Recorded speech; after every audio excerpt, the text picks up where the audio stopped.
one of them. No, it's not. It's really interesting that part of Amy's transformation. I don't get the redhead thing. I don't know.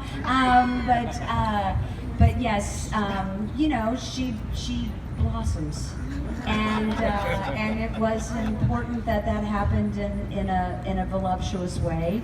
And so I do remember that morning about 4:30 in the morning in some bizarre warehouse in the middle of I don't know where, with these guys who were Marina Del Rey. nervous to slap. I just took my shirt off and they slapped plaster on my chest. It's like, whatever you need to do, it's okay. And then they built these beautiful breasts. I mean, and that gown that was designed, and that too was just a wonderful. And she auctioned them off at a convention a few years ago. I carried them around for years. I don't know. In a See's candy box. I don't know why. It's the one thing I kept. Tell them who bought them. What? Tell them who bought the breast. Okay, no, that's okay. John, you can tell. Steve Johnson bought the breast. I did not. It's funny though. Yeah, I always wondered why, at the end of the movie, why Jerry was, I guess, stupid enough to not once but twice tell Peter Vincent that he needed faith for it to work on him. I mean, the one time I guess okay, but by the very second time it seems just like, really, you're just asking to be beat at this point.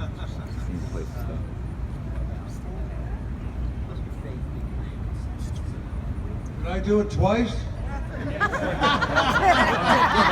We'll find out tonight, so we better be sure. The second time it worked, didn't it? Okay, so he'd gone through a transition, hadn't he? Well, the first time, I mean, that was the idea. I don't think I had the specific moment. You know, we live in a secular society, and God knows Hollywood is that. But that was the idea behind it. I should have, what you're asking for is why didn't I have the moment where he found it? I was trying to show he found it within himself. It's like when he goes through the door into the Dandridge house when it swings open. He wanted to go around to the back, but he found the courage within himself because his friends were in trouble. That's the idea. This one's for Tom. I just wanted to know what you thought about the 2011 remake, and maybe what some of the other cast members thought about it as well.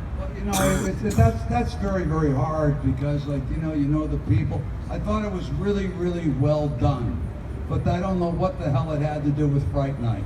Okay, I mean, Fright Night works because somebody said it, but because of the humanity. It works because it's got humor, because the situation is it's a funny situation. You know, a teenage horror fan saying there's a vampire next door. That's funny. You got to deal with that.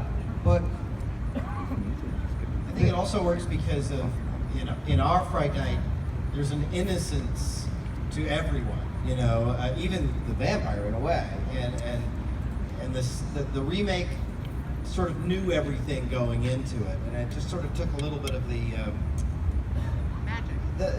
what we all feel in a first-time situation, which is innocence. You know, the magic. It sort of pulled that out of it, and otherwise you just got the names and the basic plot and all that stuff. You could have called it 30 Days of Night Part 2.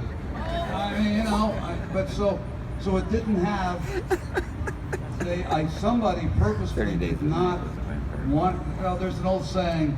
Oh well, the hell with it. You know, every. Let it go, let it out. Well, I mean, every script's like a fire hydrant. Every dog has to piss on it. You know? So they rewrote it, and I don't know who they thought they were going to appeal to. You'd think that they would look at what made the first one such a success, and you would use those values.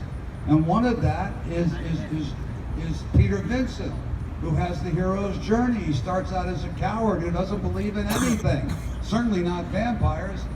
He finds out they're real, and he's got to rise to the occasion or not.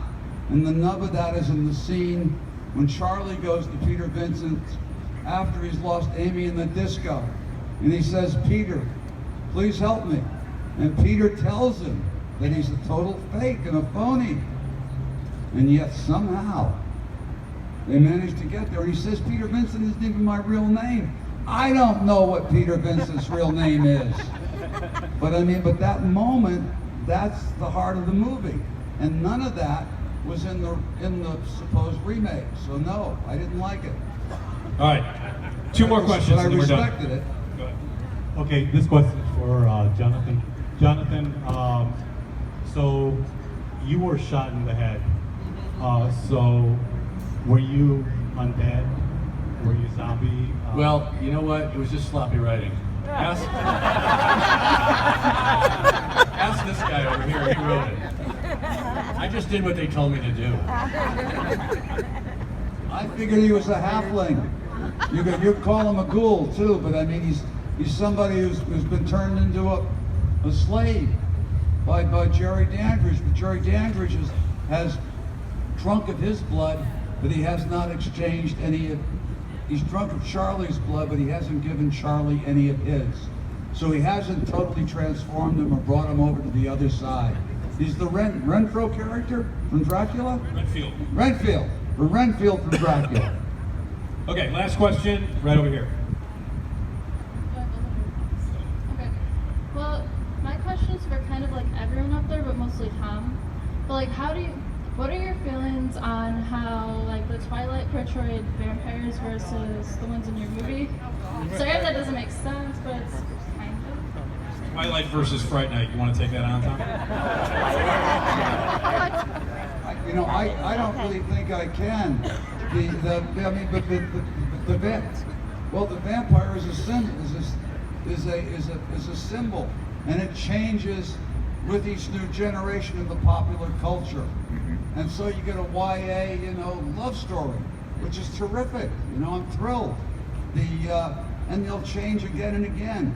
When I did Fright Night, everybody thought vampires as a genre were dead. No pun intended. I mean, they had a terrible disaster with Dracula the musical, with Robert Wise directing, huge Broadway hit, terrible, failed as a movie. And then they went to farce with Love at First Bite with George Hamilton. Yeah. And if you do farce, it means the genre's exhausted. When they start becoming self-reverential, it's through. Needs a rest. Somebody's got to come along and reinvent it. And that's what Fright Night was. And it kicked off another 30 or 40 year run of vampires. Who knew? Ladies, gentlemen, Steve Johnson, thank you all so much. Thanks for coming out. Enjoy the movie, guys. Thank you for